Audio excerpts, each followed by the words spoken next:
We planned it months in advance, a perfect weekend getaway from the stress of work and life. Just the four of us, hiking through the dense forests of the Pacific Northwest, surrounded by towering trees, the scent of pine, and the promise of adventure. It was supposed to be a chance to reconnect, to leave the world behind, and to find solace in nature.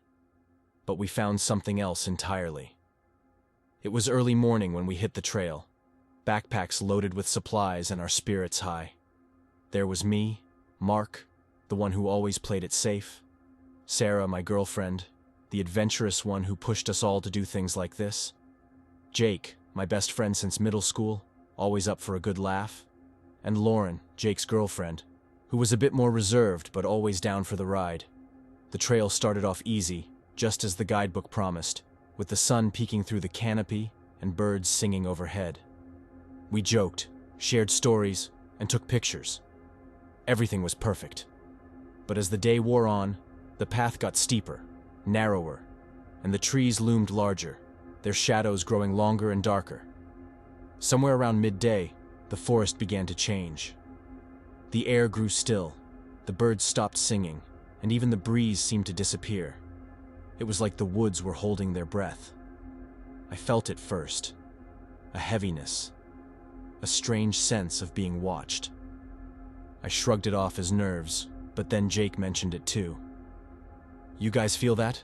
Jake asked, his voice unusually tense. "Like, we're not alone?" "Probably just nerves, man," I said, though I didn't really believe it. I glanced at Sarah, who was busy scanning the area with her camera. She had that look in her eyes, the one that said she was feeling it too but didn't want to admit it.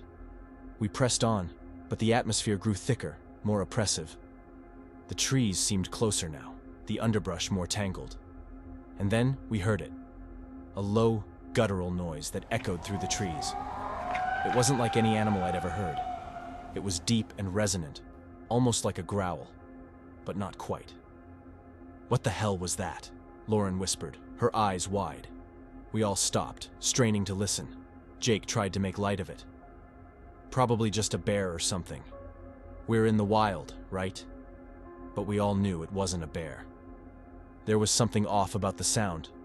Something wrong. It was too deep, too loud, and it felt like it was coming from all directions at once. We decided to keep moving, faster now, hoping to make it to the next clearing. But as we hurried along the trail, the noises grew louder, more frequent, branches snapping, heavy footsteps crunching through the underbrush, and that low, bone-chilling growl. It felt like we were being herded, pushed deeper into the woods. Sarah, who had been leading, suddenly stopped dead in her tracks. She was staring at something ahead, her face pale. I followed her gaze, and that's when I saw it. Standing just off the trail, half hidden by the trees, was a massive figure. It was covered in dark, matted fur, standing at least 8 feet tall. Its eyes were glowing a sickly yellow, watching us with an unsettling intelligence. It wasn't a bear. It wasn't anything I'd ever seen before. It was Bigfoot, or something like it, and it was staring right at us. "Run!" Sarah whispered, her voice shaking. "Run!" We turned and bolted, our footsteps pounding against the forest floor. The creature let out a deafening roar that seemed to shake the very ground beneath us. I could hear it crashing through the trees behind us, branches snapping like twigs under its immense weight. I didn't dare look back. We ran blindly, our breaths ragged, hearts pounding in our chests. Jake was just ahead of me, Lauren close behind. But Sarah was nowhere to be seen. I stopped, gasping for air, and looked around frantically. She was gone. "Sarah!" I shouted, my voice cracking. "Sarah!" Jake grabbed my arm, pulling me forward. "We have to keep moving, man. We have to go." I wanted to go back, to find her, but the growling was getting closer, louder. The creature was still on our trail, and we had no choice but to keep running. We stumbled through the forest, barely keeping to the path, our legs burning and lungs screaming for air. Every sound, every shadow felt like a threat, and I couldn't shake the feeling that we were being hunted. After what felt like hours, we burst into a small clearing. For a brief, hopeful moment, I thought we were safe. But then we heard it again. That awful, guttural growl, closer this time, echoing through the trees. It was circling us, toying with us. "We have to keep moving," Lauren panted, her face streaked with tears. "We have to get out of here." We pushed on, though every step felt like it took us deeper into the creature's territory. The sun was setting, the light fading, and the forest was turning into a dark, impenetrable maze. I kept calling for Sarah, my voice growing hoarse, but there was no response. No sign of her anywhere. Finally, after what felt like an eternity, we stumbled back onto the main trail. I almost collapsed from relief, but we couldn't stop.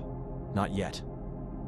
The three of us ran as fast as we could, not daring to slow down until we saw the parking lot, our car, and the safety of the open road. We made it, barely. We piled into the car, slammed the doors, and sped out of there, not stopping until we were miles away from the forest. It was only then, sitting in stunned silence, that the reality of what had happened hit us. Sarah was gone. One of my best friends, the love of my life, had vanished into those woods, taken by whatever that thing was. We called the authorities, of course. They searched the area for days, but they never found any trace of her. No footprints, no clothing, nothing. Just an empty, silent forest that seemed to swallow everything whole. It's been months now, and I still can't sleep without hearing that growl, without seeing those sickly yellow eyes staring at me from the darkness. They say Bigfoot is just a myth, a story people tell to scare each other. But I know what I saw. We all did, and we'll never forget it. I lost Sarah that day, and a part of myself too. The forest took her, and it almost took all of us. Sometimes I think about going back, about trying to find her, to face that creature again. But then I remember the fear, the feeling of being hunted, and I know I can't. I can still hear the growl in my nightmares, still see those eyes. Whatever that thing was, it's out there, lurking in the shadows, waiting. And I know that if we hadn't run, if we hadn't escaped, it would have taken us all.